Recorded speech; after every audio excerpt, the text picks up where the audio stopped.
E aí pessoal, tudo certo? Nós já estamos no 6º episódio da websérie do Carreiras na Rua. Vocês estão gostando das histórias que a gente vem contando até aqui? Qual foi a história que mais te marcou? Quais os pontos que mais geraram reflexões para vocês? Deixa aí nos teus comentários para que a gente possa seguir conversando. Bem, no momento atual, infelizmente, é impossível a gente falar em carreira sem a gente mencionar os aspectos de crise, as situações de escassez que nós estamos vivendo. As incertezas são grandes, eu sei disso. Mas os dados históricos nos mostram que outras crises que também fizeram seus estragos, elas também deixaram uma série de aprendizagens e mudanças no nosso comportamento e elas também carregaram junto com elas uma série de oportunidades. Tempos como esses, eles geram uma série de tensões, mas no contraponto, eles também trazem uma oportunidade da gente poder repensar relações, como a gente tem visto, muitas pessoas repensando seu papel na sociedade, novas formas de economia, solidariedade, colaboração, realmente um momento que tem convidado para que a gente possa ter uma consciência maior do nosso papel no mundo. O Carreiras na Rua, ele nasce antes mesmo desse momento de pandemia que nós estamos vivendo. E ele objetiva com que a gente possa repensar a nossa carreira, as nossas trajetórias, as nossas possibilidades diante de um mercado de trabalho. Mas agora, mais do que nunca, o objetivo ele se acentua, porque nós precisamos nos reinventar. Nós precisamos buscar novas estratégias para a gente poder se colocar no que hoje tanto se fala como esse novo normal. E as histórias que a gente conta aqui, elas têm exatamente esse objetivo, que a gente possa buscar esse novo jeito de visualizar as oportunidades. Bora lá? Meu nome é Jaqueline Mânica e essa é a websérie Carreiras na Rua.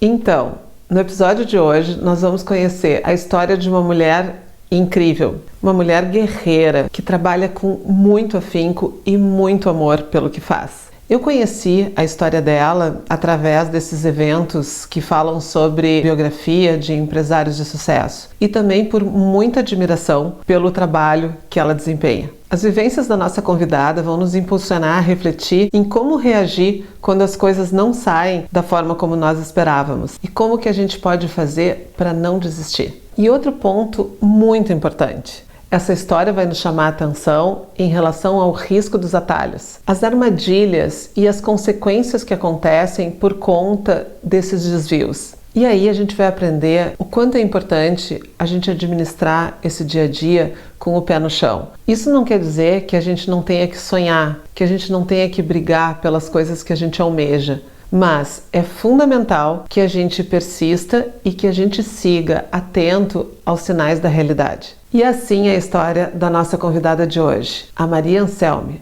uma mulher que saiu do interior e com a sua costura desbravou fronteiras. Vamos pegar um pouco dessa força, dessa garra e aprender com ela?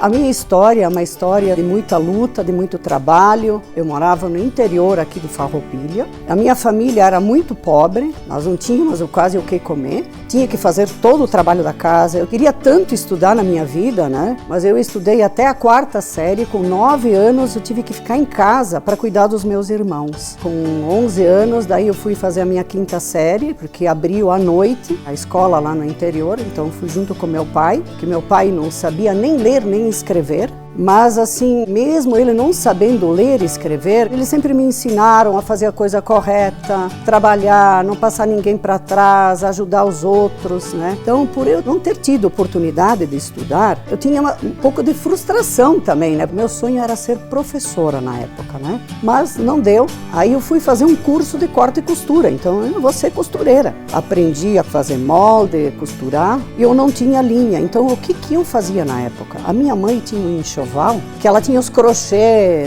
nas camisolas. E aí eu, escondido, eu pegava e ia lá, desmanchava os crochê da minha mãe para mim poder ter linha para fazer o crochê. Aí eu casei com 16 anos, morava lá no interior, junto com sogra, junto com cunhados, né? Era muito difícil. E aí vim morar para a cidade, eu já tinha 2 filhos, com 20 anos, 2 filhos. Viemos para a cidade, pagando aluguel. O meu ex-marido daí foi trabalhar com caminhão e eu precisava ajudar ele no sustento da casa. A única coisa que eu sabia fazer era trabalhar na parte de costura, crochê. Aí eu fui nas malharias procurar serviço para mim fazer em casa, porque eu tinha que cuidar dos filhos. Então eu costurava, eu bordava, o que tinha de serviço na malharia eu fazia em casa. Mas tinha uma coisa dentro de mim assim, mas eu quero ter meu negócio. Mas como é que eu faço montar um negócio se eu não sei nada? Meu mundo era muito pequeno, eu não sabia nada mesmo. Eu sabia era trabalhar e os princípios e os valores que eu aprendi com os meus pais.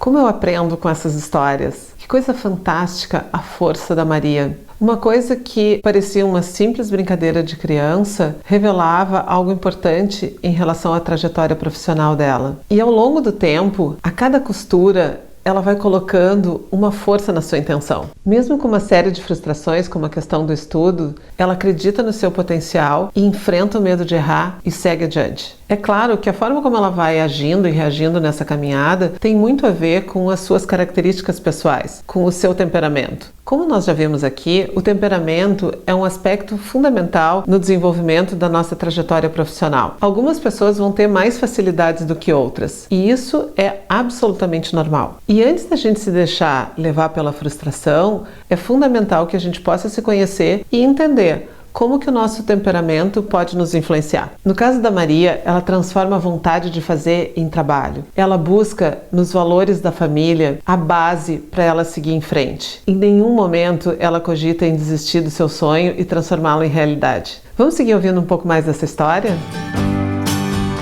Eu tinha dinheiro para comprar tecido para fazer 20 camisas. 20 camisas hoje, se fosse fazer aquele tecido, eu não iria gastar mais do que R$1.000. Esse era todo o dinheiro que eu tinha para começar o meu negócio. Fiz as 20 camisas, como é que eu faço agora para vender? Aí eu peguei uma sacolinha, vim para o centro aqui em Farroupilha, oferecer nas lojas. O pessoal olhava, bonita, mas não sei o quê, mas no final das contas ninguém comprou. Voltei eu para casa com a minha sacolinha de camisa, bem frustrada, mas não desisti. Eu sou uma pessoa muito persistente. E continuei trabalhando para as malharias. Daí um dia, voltando da fábrica que eu prestava serviço, encontrei uma senhora. Perguntei para ela, comecei a conversar com ela, de onde que ela era. Ela me disse, olha, eu sou de Porto Alegre, eu sou revendedora. Quando ela me falou a palavra revendedora, meus olhos brilharam. Eu disse, eu não vou perder essa oportunidade de pegar essa pessoa, levar para minha casa e mostrar as peças que eu estou fazendo. Aí eu consegui um táxi, levei ela na minha casa e ela gostou das minhas camisas. Eu até hoje, quando me lembro, eu chego a me arrepiar da minha emoção de ter vendido minhas primeiras peças. E ela me disse, se as minhas clientes gostarem, a semana que vem eu te mando uma carta com o pedido, porque eu não tinha telefone, não tinha fax, não tinha nada. Na semana seguinte, eu recebi uma carta com o pedido, né? Eu tinha o dinheirinho, que ela tinha me pago as camisas à vista, né? Daí eu fui comprar o tecido com uma felicidade, com uma emoção. E sobrei um pouquinho de dinheiro a mais do que o pedido, daí eu comprei tudo que eu podia de tecido para mim poder ter mais camisas. E quando ela veio buscar, ela veio com uma amiga dela que também era revendedora ali de Porto Alegre. Também comprou. Aí eu tinha uma professora que morava na frente da minha casa, e ela disse, eu vi que tu tá fazendo umas peças, tu não quer me dar para mim revender no colégio? E aí eu comecei a atender os clientes dentro do meu quartinho. Acho que trabalhei 1 ano e meio, aí a gente se mudou de casa, daí eu fui pro porão da casa. Comecei a vender para lojistas, aí comecei a comprar máquinas. Meu ex-marido vendeu o caminhão dele, com o dinheiro do caminhão também compramos máquinas. Então a minha história, realmente, eu comecei do nada. Eu acho que uma coisa que hoje as pessoas falham, quando começa um negócio, o primeiro dinheiro que sobra, as pessoas vão comprar casa na praia, trocam de carro. Eu não. Primeiro a empresa depois as coisas particulares. Então eu tinha uma frustração por não ter estudado, né? Aí eu fui fazer o supletivo, para fazer o primeiro e segundo grau. Comecei a estudar à noite, né? De dia eu trabalhava muito. Depois, eu acho que eu tinha uns 40 e poucos anos, daí também eu fui fazer uma pós gestão empresarial, à noite também. Então eu consegui realizar o meu sonho. A Maria nos mostra que aquilo que nós fazemos pode nos levar para perto ou para longe daquilo que a gente quer. E ela ressalta o quanto é importante que aquilo que a gente vai fazer esteja conectado com o que realmente nos motiva. É essa motivação que vai determinar o quanto de tempo, de energia, de dedicação que nós vamos colocar naquilo que a gente realmente quer empreender. Pessoal, olhem que exemplo. Tranquilamente ela poderia ter ficado somente trabalhando, porque estava dando certo, mas ela volta e investe nos seus estudos. Ela vai se aprimorando, participando de cursos, eventos, porque ela traz uma lição muito importante pra gente. Ela menciona que quem quer vencer tem que ter a mente aberta e tem que estar constantemente aprendendo e estudando. Em alguns estudos sobre empreendedorismo, Peter Drucker, que é um papa no assunto, ele diz que empreender não é algo sobrenatural, não é algo para alguns poucos que têm a chave do sucesso, mas que tem a ver realmente com a questão da postura e da atitude que a gente coloca diante dos desafios. Bom, vamos seguir com a história e ver como é que ela lida com todas essas questões? Aí o que eu fiz? Comecei a atender ônibus que vinham para Farroupilha comprar malha. Me lembro quando eu atendi o primeiro ônibus, eu quase fiquei louca. Imagina entrar 40 pessoas numa loja pequena e eu pensei, meu Deus do céu, o que eu vou fazer agora com todo esse povo? Daí tinha as malharias maiores aqui da cidade. Eu comecei a ligar para as malharias para eles atenderem as pessoas. Eles diziam, não, atender excursão não. Eu não queria que essas pessoas saíssem de Farroupilha sem comprar malha, porque se não conseguissem comprar, eles não voltariam mais a Farroupilha. E aí quando todo mundo começou a ver um monte de ônibus na Anselme, todo mundo parando em um ônibus, 2 ônibus, 3 ônibus, 4 ônibus e as coisas foram indo, viram que a Anselme começou a ganhar dinheiro, começamos a ir bem, aí foi todo mundo começou a atender os ônibus e Farroupilha hoje é a capital da malha, né? Hoje em Anselme nós estamos com 400 funcionários, nós temos 7 lojas, mas o que eu acho importante na nossa vida é ter coração bom, é ajudar as pessoas. Eu, como empresária, eu quero proporcionar qualidade de vida para todas as pessoas que trabalham por nós. O que adianta só eu estar bem se todo mundo que está ao meu redor não está bem? Se fosse perguntar hoje, em Farroupilha hoje, eles têm orgulho de ter Anselme? O fornecedor, ele tem orgulho de me vender? O meu funcionário tem orgulho de trabalhar comigo? O lojista, ele tem orgulho de vender o meu produto? Como é que eu trato o meio ambiente? Eu acho que se nós falharmos dentro desses pilares, a nossa empresa, com certeza, ela está com os dias contados. Nós temos que cuidar do todo. É uma continuidade em cima desses valores, desse cuidado dia a dia, sempre inovando, buscando a curiosidade. É isso que levou a Anselme até aqui.